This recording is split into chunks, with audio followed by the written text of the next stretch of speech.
আমার প্রিয় নবী মুহাম্মদ রাসূলুল্লাহ সাল্লাল্লাহু আলাইহি ওয়াসাল্লাম বর্তমান তিনি রয়েছেন রওজা মুবারক।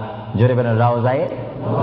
যে রওজা মুবারকের মাটি হচ্ছে আরশ আজিম চাইতে অনেক গুণে দামি। আর জোরে বলেন না সুবহানাল্লাহ। কারণ রাসূলুল্লাহ সাল্লাল্লাহু আলাইহি ওয়াসাল্লামের দাম আরশ আজিম চাইতে কম না বেশি? কেন বেশি? আরশ আজিমকে যদি প্রশ্ন করা হয়, কুরসিকে যদি প্রশ্ন করা হয়, লৌহে কলমকে যদি প্রশ্ন করা হয়, তোমাদেরকে যদি প্রশ্ন করে জানতে চাই তোমরা কি বলতে চাও? তোমাদেরকে আল্লাহ রাব্বুল আলামিন কি দ্বারা সৃষ্টি করেছে? লৌহে কলম আরশ আজিম সব কিছু জবাব দিবে। বেহেশত দোজখ থেকে জবাব আসবে। আমাদেরকে আল্লাহ নবীজির পাসিনা গাম থেকে তৈরি করেছে। জোরে বলেন সুবহানাল্লাহ। আমার প্রিয় নবী মুহাম্মদ রাসূলুল্লাহ যেখানে শুয়ে আছেন সেটা হচ্ছে আরশের চাইতে আরো বেশি দামি রওজায়ে মুবারক। এই রওজা শরীফে রাসূলুল্লাহ যাওয়ার আগে আল্লাহ রাব্বুল আলামিন আমার প্রিয় নবীর কাছে মালাকুল মউত আজরাইল আলাইহিস সালামকে পাঠাইলেন। চিৎকার দিয়ে বলুন সুবহানাল্লাহ। আল্লাহর প্রিয় নবী তিনি কেমন নবী? আল্লাহর নবী তিনি মৃত্যুবরণ করেছেন, কিছুক্ষণের জন্য তিনি মৃত্যুবরণ করেছেন। আল্লাহর নবীর ওফাত হয়েছে, তিনি কিছুক্ষণের জন্য আল্লাহর নবীর ওফাত শরীফ হয়েছে। ভাইরা আমার শুনুন, আল্লাহর প্যারা নবীর দরবারে আল্লাহ রাব্বুল আলামিন আজরাইলকে পাঠাইলেন। হে আজরাইল, আমার বন্ধু নবীজির কাছে তুমি চলে যাও। আমার বন্ধুর কাছে যাবে তুমি মানুষের সূরতে। সুবহানাল্লাহ বলেন। আরো জোরে বলেন কিসের সূরতে? আপনারা বলেন আজরাইল কি মানুষ না ফেরেশতা? আরো জোরে বলেন কি? এখন মানুষের সূরত ধরার কারণে কি সব সময় মানুষ বলবেন নাকি? মানুষ বলা যাবে না। আল্লাহ বলে আজরাইল মালাকুল মউত আমার বন্ধুর কাছে তুমি চলে যাও। এমন বন্ধুর কাছে আমি তোমাকে পাঠাচ্ছি যে বন্ধুকে আমি তৈরি না করলে লাউলা কালামা খালাকুতুল আফলাক।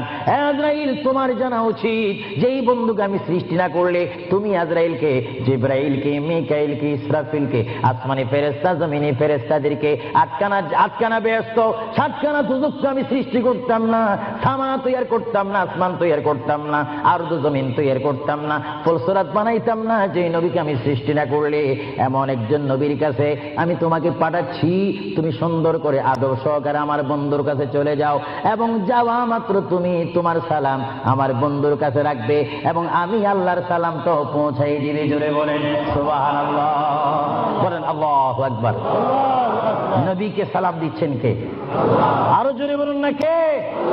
আল্লাহ যদি দিতে পারেন বন্ধুর সালাম বন্ধুকে, আমরা সেই নবীকে সালাম দিতে চাই কি চাই না? নবীকে সালাম দিবেন এইভাবে, দোস্ত কেমন আছিস, এইভাবে নাকি?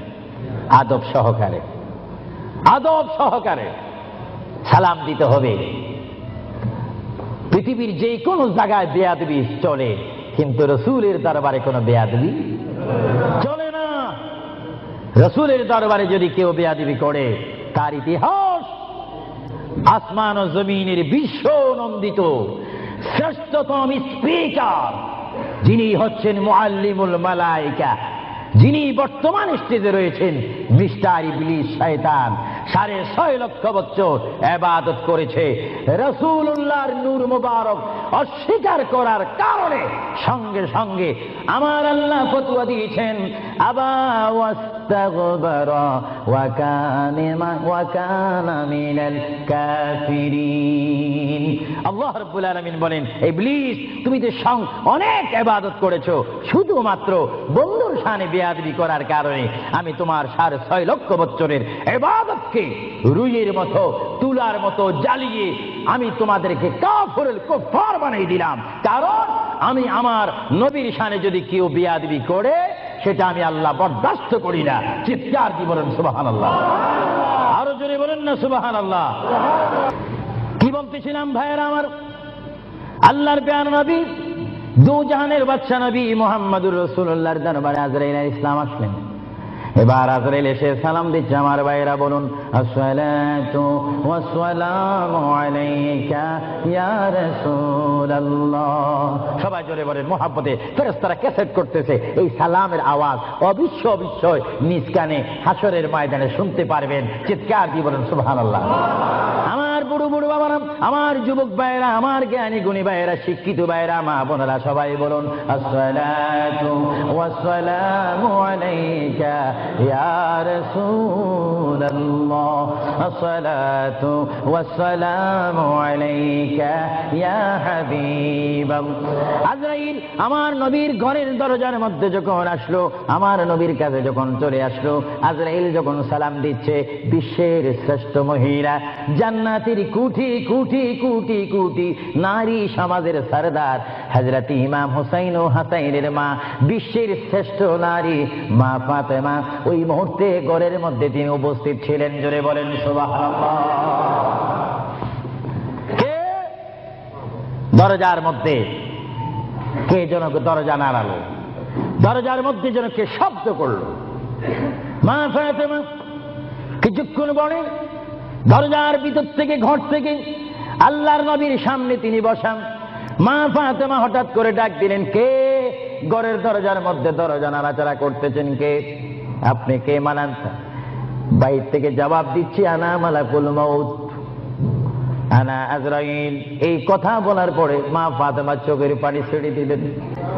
মা ফাতেমা চিৎকার দিয়ে বললেন, ইয়া রাসূলুল্লাহ, ইয়া হাবিবাল্লাহ, আমার জীবনে আমি এমন কোন মানুষ দেখিনি, দরজা খোলার পর আমি দেখলাম তার পাওটা হচ্ছে জমিনে আর তার মাথা দেখা যাচ্ছে আসমানে।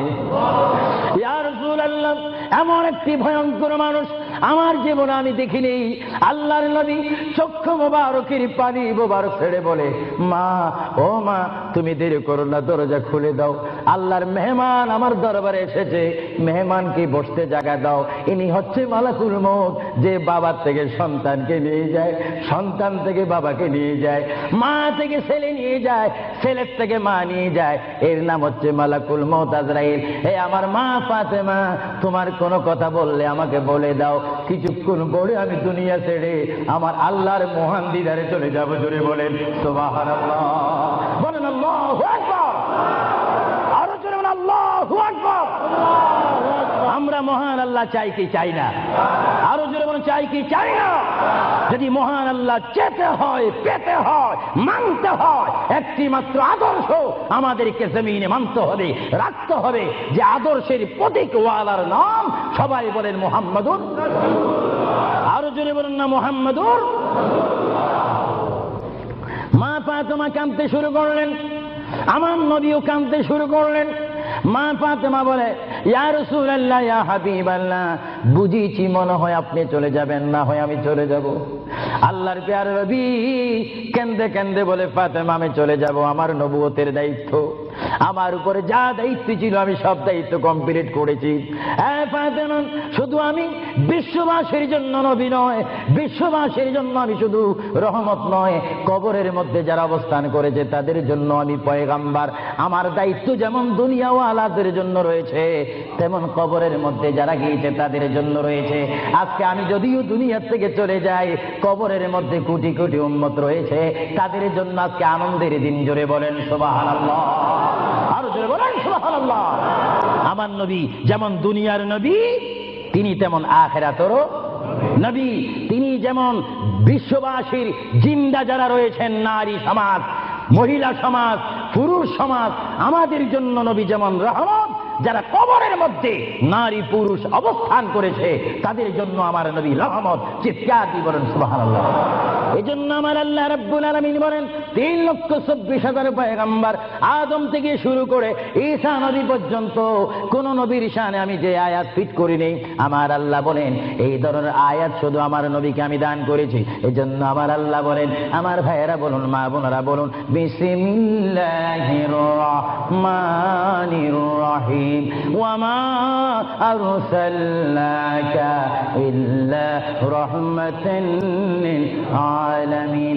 আমার আল্লাহ বলে, হাবিব, হে আমার বন্ধু, হে মুহাম্মদুর রাসূলুল্লাহ, আপনাকে আমি আসমানের জন্য, জমিনের জন্য, আরশের জন্য, কুরসির জন্য, মানুষের জন্য, জিন জাতির জন্য, ফেরেশতার জন্য, আমার সৃষ্টির মধ্যে যত সৃষ্টি রয়েছে সকল সৃষ্টির মালিক হচ্ছে আমি আল্লাহ রাব্বুল আলামিন। আর সকল সৃষ্টির জন্য রহমত হচ্ছেন আপনি রহমতুল লিল আলামিন। হাবিব, আমি আল্লাহ, যেখানে আল্লাহর ক্ষমতা থাকবে সেখানে আপনার রহমতের ক্ষমতা অবশ্যই থাকবে। জোরে বলেন সুবহানাল্লাহ, বলেন আল্লাহু আকবার। যেখানে আমার আল্লাহ বলেন সেখানে মুহাম্মাদুর, আরো জোরে বলেন যেখানে আল্লাহ সেখানে মুহাম্মাদুর। প্রিয় ভাইয়েরা আমার, মুহাম্মদ রাসূলুল্লাহর দরবারে মালাকুল মউত অবস্থান করেছেন, উপস্থিত হয়েছেন, এসে গেল আল্লাহর প্যারা নবী মুহাম্মদ রাসূলুল্লাহ সাল্লাল্লাহু আলাইহি ওয়াসাল্লাম। মা ফাতেমাকে ডাক দিয়ে বলে, হে আমার কন্যা ফাতেমা, তোমাকে আমি জানিয়ে দিতে চাই আমার আর বেশি সময় নেই। তোমার যদি কোনো কথা থাকে তুমি আমাকে বলে দাও, আমি তোমার কথাগুলো শুনবো। মা ফাতেমা ইয়া রাসূলুল্লাহ বলে একটা চিৎকার মেরে ঘর থেকে বাইর হয়ে মসজিদে নববীর সামনে চলে গেল।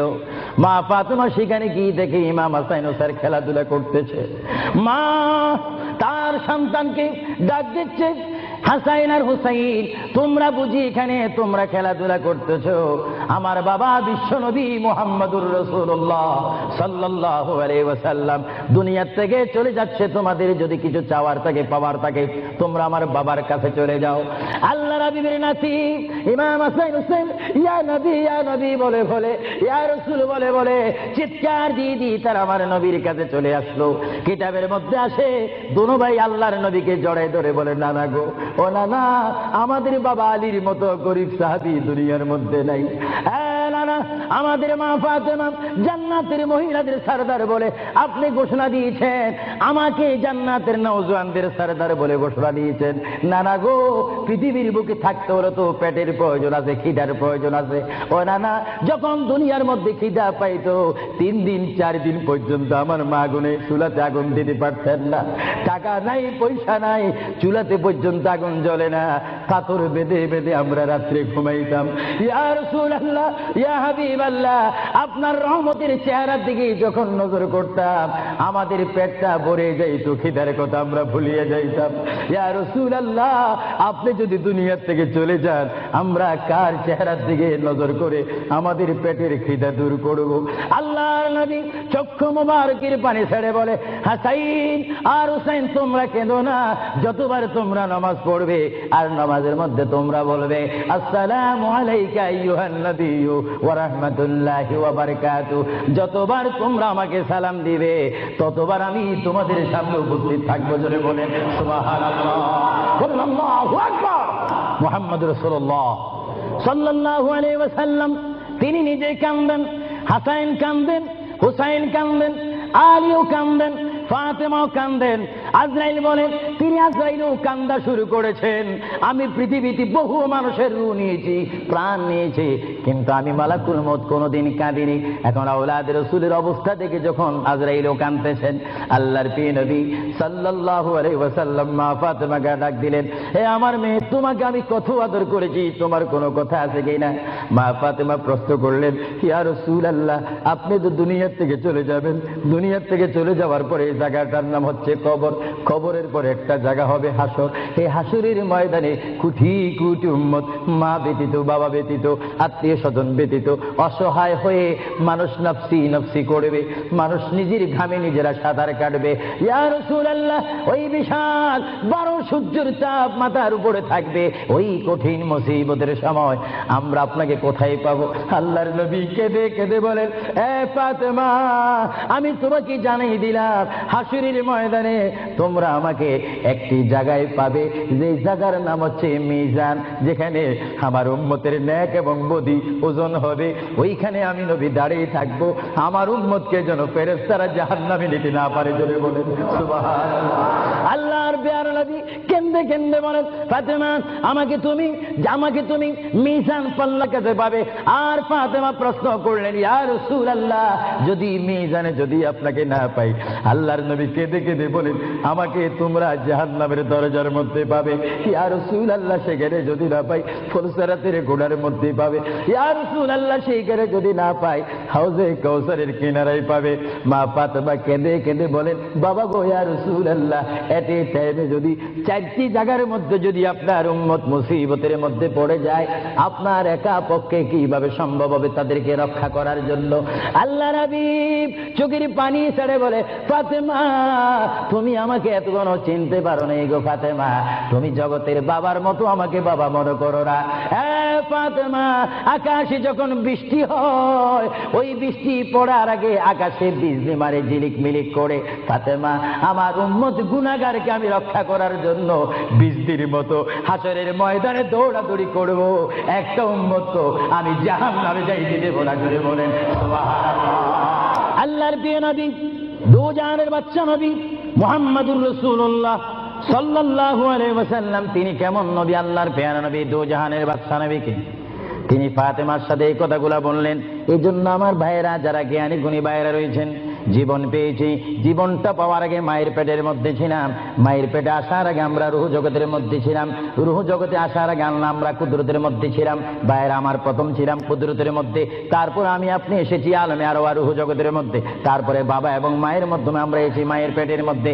মার পেটকে আমরা বিশাল পৃথিবী মনে করেছিলাম, মায়ের পেট থেকে আমরা আসলাম ধরার বুকে জমিনের মধ্যে, আবার জমিন থেকে আমরা চলে যাব কবরের মধ্যে, কবরের মধ্য থেকে আমরা উঠবো হাসরের ময়দানে। হাসরের ময়দান কঠিন ময়দান হবে, যেই ময়দান নাম হাসরের ময়দান, যেই ময়দানে 12টি সূর্যের তাপ এক মোড়ম হাতের উপরে থাকবে। নিজেরা নিজের গামী সাঁতার করবেন, ইয়া নাফসি বলে বলে আমরা চিৎকার মারবো সেই হাসরের ময়দানে, কঠিন মুসিবতের ময়দানে 50,000 বছর আপনাকে আমাকে অবস্থান করতে হবে। আর সেই কঠিন হাসরের ময়দানে আমার নবী নিজেই হাদিস শরীফের মধ্যে বলেন, শাফাআতি লিআহলিল কাবাইর মিন উম্মতি।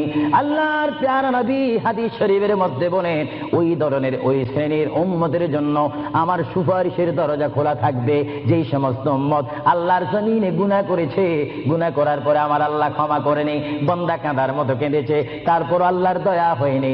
ওই হাসরের ময়দানে উম্মতের চেহারা দেখে দেখে আমি নবী তাদের ডাইন হাত ধরে ধরে আমি সুপারিশ করে করে আমার মহান আল্লাহর গোসাকে পানি করে আমার উম্মত গুলিকে আমি জান্নাতে পৌঁছাই দেব। জোরে বলেন সুবহানাল্লাহ।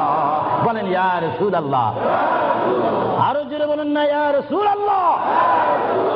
নবী বলেন, শাফাআতি লিআহলিল কাবাইর মিন উম্মতি। আমার গুনাহগার উম্মত, যাদের অন্তরে আমার প্রেম ভালোবাসা রয়েছে, আমি রাসূল পাখির মতো উড়িয়ে উড়িয়ে হাসরের ময়দানে আমার উম্মতগুলিকে আমি ডান হাতে ধরে ফুলসিরাত না দেখে মতো তাদেরকে আমি জান্নাতে পৌঁছাই দেব। বলেন না সুবহানাল্লাহ। এই ক্ষমতা রাসূলুল্লাহকে দিয়েছেন কে? আরো জোরে বলুন কে? এবার আমার নবী মালাকুল মউত আজরাইলকে ডাক দিলেন, মালাকুল মউত আজরাইল, তুমি তোমার কাজ করতে পারো। আজরাইল ইসলাম বলে, ইয়া রাসূলুল্লাহ, দেখেন আমার নবীর মউত কি রকম। আজকে অনেকে বলেন নবীর মরে গিয়েছে, ভালো কথা তারা জানেন না বলে এই কথা বলেন। আমি ভাই ফিতনা চাই না, ঝগড়া চাই না, কাটাকাটি চাই না, কিন্তু কেউ যদি কাউকে গালি দেয়, কিন্তু গালির যদি কিছু জবাব দেওয়া না হয় তাহলে গালিটা সত্য হয়ে যায়। এর জন্য মাঝে মাঝে আমি কিছু বলি, কিন্তু ঝগড়া করা আমাদের ইসলামের দায়িত্ব নয়। আমাদের ইসলামিক দায়িত্ব হচ্ছে কু আনফুসাকুম ওয়া আহলিকুম নারা। আল্লাহ বলে, বান্দারে তুমি নিজেই জাহান্নামের আগুন থেকে বাঁচো, তোমার হালকে, তোমার জাতিকে, তোমার দেশকে বাঁচাও। তুমি নিজেই জাহান্নামের আগুন পছন্দ করো না, কেউ যাক সেটাও পছন্দ করো না, নিজেও জাহান্নাম থেকে মুক্তি দিয়ে জান্নাত অবস্থান করো, অপরকেও জান্নাতে যাওয়ার দাওয়াত দিয়ে দাও। জোরে বলেন সুবহানাল্লাহ। হ্যাঁ ভাইরা আমার, আল্লাহ রাব্বুল আলামিনের প্রিয় নবী মুহাম্মদুর রাসূলুল্লাহ সাল্লাল্লাহু আলাইহি ওয়াসাল্লাম আজরাইলকে বললেন, আজরাইল এবার তোমার কাজ তুমি করো। আজরাইল বলে, হুজুর আমি ততক্ষণ পর্যন্ত কাজ করব না যতক্ষণ পর্যন্ত আপনি ইজাজত না দিবেন। সুবহানাল্লাহ। কি চাচ্ছেন? ইজাজত, হুকুম চাচ্ছেন। হুজুর আপনি যদি হুকুম না করেন আপনার প্রাণটি নেওয়ার ক্ষমতা আমার নেই।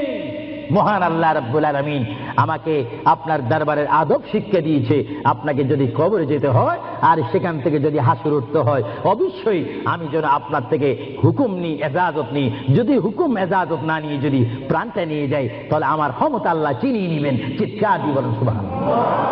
আল্লাহর প্যারা নবী চক্ষু মোবারকের পানি মোবারক ছাড়লেন। ভাইয়ের আমার, পৃথিবীর কোন মানুষ ইমান নিয়ে মরে যদি তার মুখে কলমা থাকে, জোরে বলুন কি থাকে? কলমাটা আপনারা সবাই বলুন, লা ইলাহা ইল্লাল্লাহ, জোরে লা ইলাহা লা ইলাহা ইল্লাল্লাহু মুহাম্মাদুর রাসূলুল্লাহ। ইমানের টাইমে যেমন আল্লাহর নাম আপনার মুখে আসতে হবে, পুরুষ বলেন আর মা বোনেরা বলেন, প্রত্যেকের মুখে যেমন মৃত্যুর টাইমে আল্লাহর নাম আসতে হবে, তেমনি ভাবে সঙ্গে সঙ্গে নবীর নামও আসতে হবে কি হবে না? নবীর নাম বাদ দিয়ে কলমা পড়া হবে না। আল্লাহর প্যারা নবী, দু জাহানের বাচ্চা নবী, তিনি ইন্তেকাল, তার মৃত্যু হবে, তিনি দুনিয়ার থেকে চলে যাচ্ছেন। তিনি কোন কলমা পড়েছেন?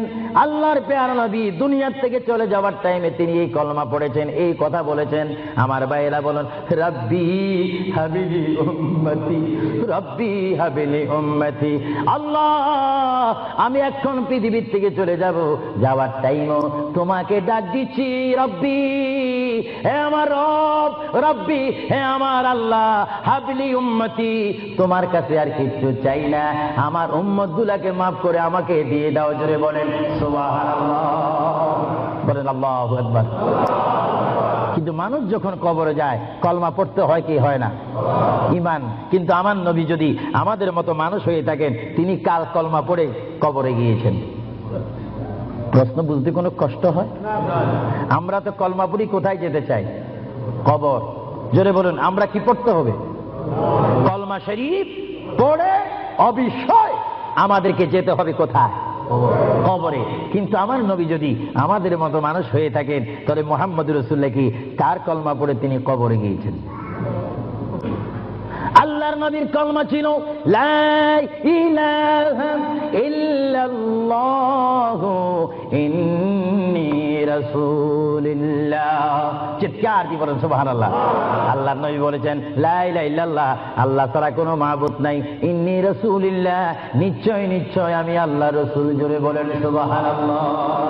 এই জন্য সমাজে রয়েছে, নিজে যাকে বড় বলে বড় সেই নয়, বলেন নিজে যাকে বড় বলে বড় সেই নয়, দশে যাকে বড় বলে বড় সেই হয়। আল্লাহর নবী বলে, তোমরা যদি নিজকে নিজে বড় বলো তোমরা বড় হবে না, কিন্তু আমার বেলায় এটা ব্যতিক্রম। আমি নিজকে নিজে বলতেছি ইন্নী রাসূলুল্লাহ, আমি আল্লাহ রসুল। আমাকে যারা মানবে তারা সাহাবী জান্নাতি, আমাকে যারা মানবে না তারা বেদিন, তারা জাহান্নামী। জোরে বলেন সুবহানাল্লাহ। আল্লাহর প্রিয় নবী উম্মতি উম্মতি বলে কাঁদতেছেন। কেঁদে কেঁদে তিনি আজরাইলকে হুকুম দিলেন, আপনার কাজ আপনি করতে পারেন। আজরাইল ইসলাম আল্লাহর প্রিয় নবীর সিনা মুবারকের উপর হাত রাখলেন।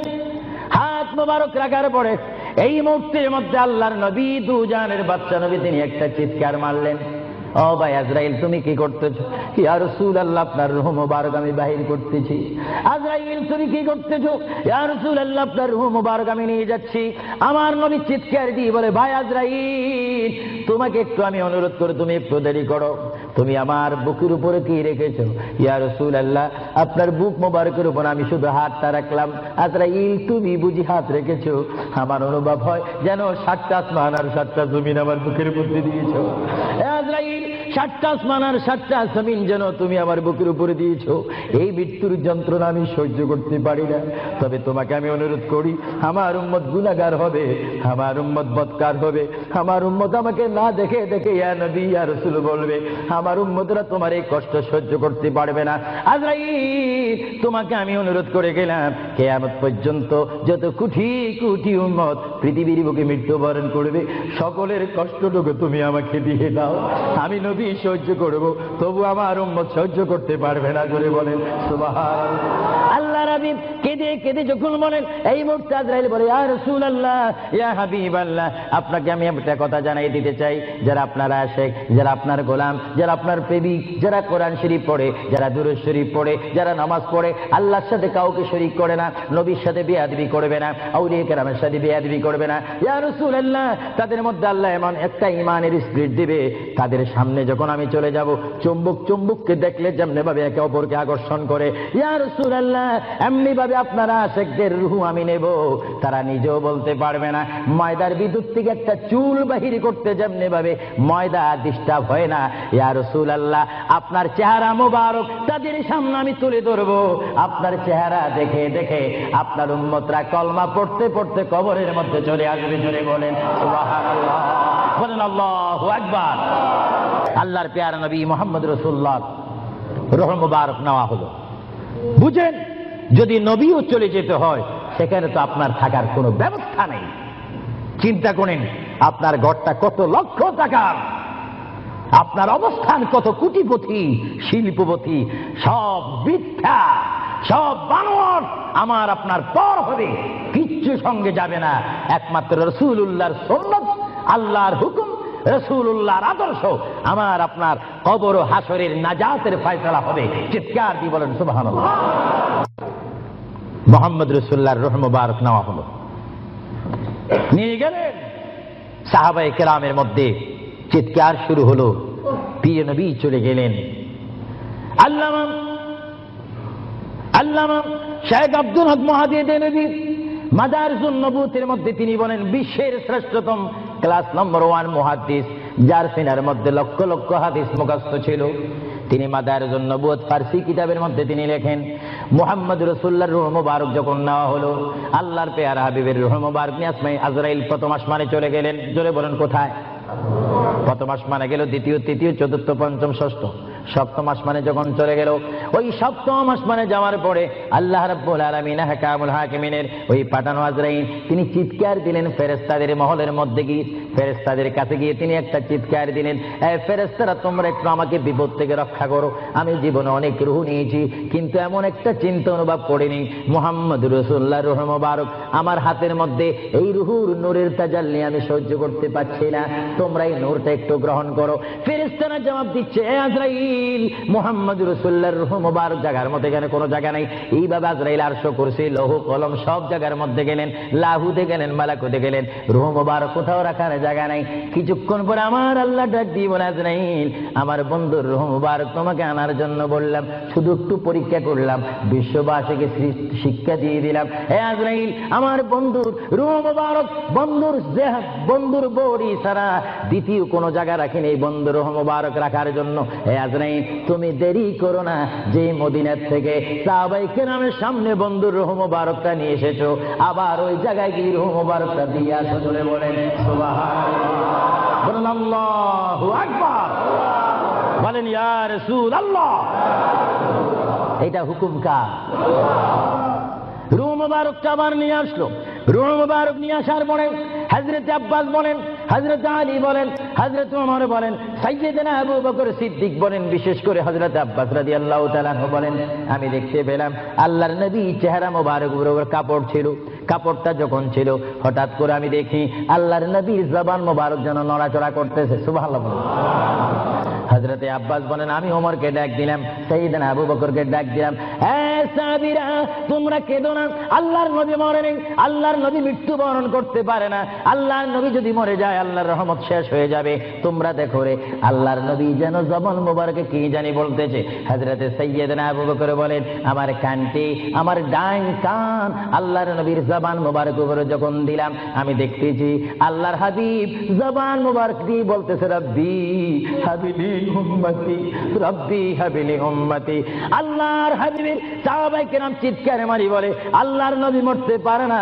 আল্লাহর নবীর কাফন মোবারকের কাপড় যখন একটু সরানো হলো, আমার নবী একটু মুস্কি হাসি দিলেন। সাইয়্যিদনা আবু বকর বলেন, আমি রাসূলের মুস্কি হাসি দেখে একটা ইঙ্গিত পেলাম, আমাকে এই অবস্থাও তোমরা কবর দিতে হবে। জোরে বলেন সুবহানাল্লাহ, আরো জোরে বলেন। সাইয়্যিদনা আবু বকর সিদ্দিক বুঝে গেলেন, আল্লাহর নবীকে গোসল দেওয়া হলো, সব কিছু দেওয়া হলো, জানাজা পড়াই ইমাম বিহীন আমাদের জানাজা পড়তে হয় ইমামের নেতৃত্বে। 4 তাকবীরের সহিত কি পড়ে? জানাজা। আরো জোরে বলেন কি পড়ে? ইমাম কি পিছে থাকে না সামনে থাকে? কিন্তু আমার নবীর জানাজা এইভাবে হয়নি। আমার নবীর জানাজা কিভাবে হয়েছে জানেন? কুররাতুল ওয়াইজিন দুররাতুন নাসিহিন কিতাবের নাম। কিতাবের নাম বলে দিচ্ছি মাআরিজুন নবুওয়াত, কিতাবের নাম বলে দিচ্ছি মাকামে নবুওয়াত, শাওয়াহিদুন নবুওয়াত। এই কিতাবখানা লেখা হয়েছে আজ থেকে প্রায় 850 বছর পূর্বে। আল্লামা আব্দুর রহমান নুরউদ্দিন জামি রহমাতুল্লাহ আলাইহি কিতাবের মধ্যে উল্লেখ করেন মুহাম্মদুর রাসূলুল্লাহ সাল্লাল্লাহু আলাইহি ওয়াসাল্লাম এমন একজন পয়গম্বর যার মৃত্যু এমন একটা মৃত্যু হয়েছে যিনি কবর শরীফে যাওয়ার আগে তার নামাজে জানাজা পড়েছেন। সমস্ত ফেরেশতারা এসে তাওয়াফ করে করে, সমস্ত সাহাবীরা চতুর্দিকে তাওয়াফ করে করে, দুরূদ শরীফ পড়ে পড়ে নবীকে কবরের মধ্যে নিয়েছেন। জোরে বলেন সুবহানাল্লাহ। তোর নবীর জানাজা, আমাদের জানাজা যেমনি ভাবে পড়া হয়, নবীর জানাজাও তেমনি ভাবে পড়া হয়নি। কারণ আমাদের জন্য, মৃত্যু ব্যক্তির জন্য জানাজা কি ফরজে কিফায়া, আর আমার নবী কি মরা না জিন্দা? আওয়াজ বোঝা যায় নবী মরে গেছে। আরো জোরে বলেন, নবী মরা না জিন্দা? আপনার মদিনা শরীফ যান, মরা নবীর কাছে না জিন্দা নবীর কাছে? নামাজে দিয়ে নবীকে সালাম দিচ্ছেন, মরা নবী না জিন্দা নবী? এই জন্য আমার মা বোনকে আমি বলবো, আমার বাবাদেরকে বলবো, আমার নওজোয়ান ইসলামিক সেই সৈনিকদেরকে বলবো, আহলে সুন্নাত ওয়াল জামাতের কর্মী বাহিনীকে বলবো, আপনারা যখন নামাজ পড়বেন, নামাজের মধ্যে যখন সালাম দিবেন, আত্তাহিয়াতু পড়তে গিয়ে আসসালামু আলাইকা আইয়ুহান নবিয়্যু যখন বলবেন, নিয়ত রাখবেন, খেয়াল রাখবেন, ধারণা করবেন নবী আপনার সামনে, নবী আপনাকে দেখতেছে। যদিও আপনি না দেখেন, এই চিন্তা অনুভব করে যদি আপনি নামাজ পড়েন, এই নামাজটা আপনার জন্য হয়ে যাবে মেরাজ এবং বেহেশতের তালা খোলার চাবি। চিৎকার দিয়ে বলেন সুবহানাল্লাহ। এই জন্য রাসূলুল্লাহ বলেন আসসালাতু মিফতাহুল জান্নাহ, এবং অন্য হাদিসে বলা হচ্ছে আসসালাতু মিরাজুল মুমিনিন। নামাজ হচ্ছে ইমানদারের জন্য মেরাজ। কাদের জন্য মেরাজ? যারা নবী ওয়ালা হয়ে, নবীকে মহব্বত করে, আল্লাহর ভয়ে নামাজ পড়বে, সে নারী হোক আর পুরুষ হোক, তার জন্য ওই নামাজটা জান্নাতের দরজা খোলার চাবি হয়ে গেল। চিৎকার দিয়ে বলেন সুবহানাল্লাহ। আমরা নামাজ পড়তে চাই কি চাই না? আরো জোরে বলেন, চাই কি চাই না? একটু দরুদ শরীফ পড়েন।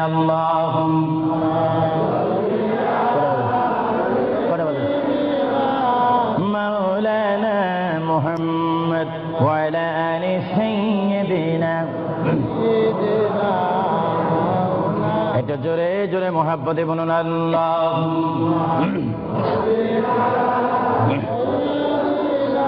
এখন কটা বাজে?